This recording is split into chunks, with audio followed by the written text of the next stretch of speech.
In today's video, we are going to show you how to change your username on chess.com. Let's begin.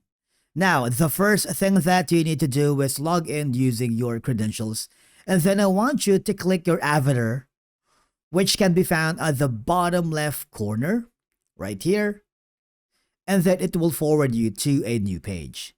Now, on the top corner, I want you to click the Edit Profile, and then scroll down until you find the option to change your username, which is going to be here.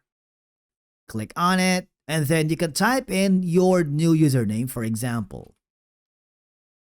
And make sure that the username meets the requirements. One letter begins with a letter or number, 3 to 25 characters, all the letters, and all of these. Okay? For example, we're going to be choosing a different name.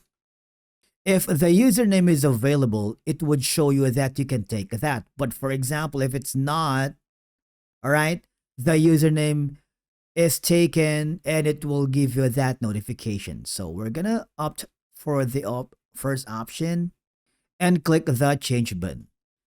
And basically, that's it for today's video on how to change your username on chess.com. Thank you so much for watching. We will see you again in the next video.